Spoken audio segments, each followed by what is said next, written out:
Let's get to Bob Pisani this morning. Hey, Bob. Morning, guys. Happy Tuesday. It is tough to move things forward. UPS did because they reported blowout numbers. But let's take a look at the sectors. Sort of break even on the open, even on the advanced decline line, sort of flat.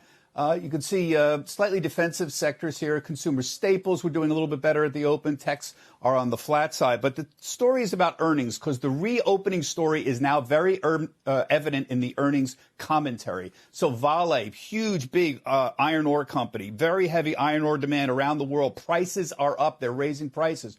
BP, higher oil prices. Profits were triple a year ago. Maersk, one of the biggest shipping companies in the world, surging demand for shipping worldwide.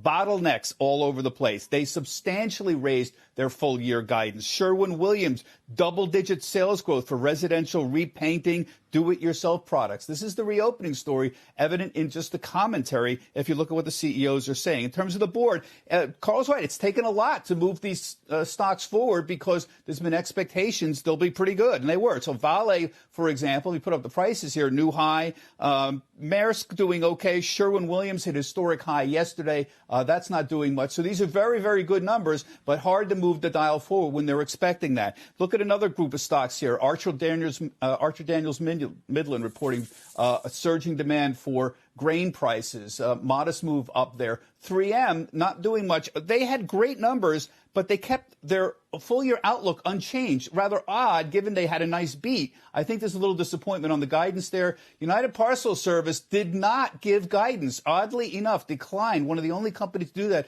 But their beat by $1 was so strong that you see we're pushing it to a new high. UPS, one of the few really moving forward just on the strength of the earnings. So where are we in earnings season? We're about a third of the way through, believe it or not. If you include everybody today, it's about 153 companies that have reported already, 88% of beat estimates. What matters is the huge number that are beating way above the estimates. A few days ago it was 20%. It's still in the 17% range, given that you got a third of companies reporting. Historically, they normally beat 3 to 5%. With a third of companies, they're beating by 17%.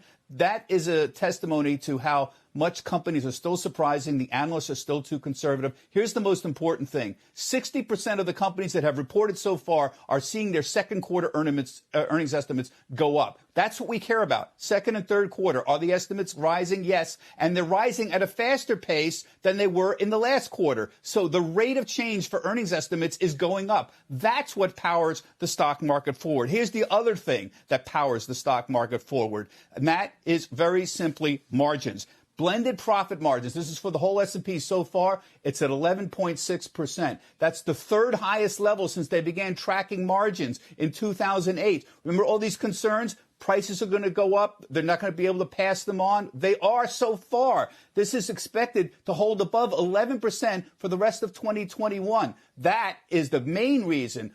Margins continuing to hold up and earnings estimates continuing to rise. That's why we see the S&P 500 at a new high. And guys, so far, this has turned out to be exactly the way the bulls predicted, passing on higher prices and earnings estimates rising. Goldilocks so far. We'll keep an eye on the rest of the year.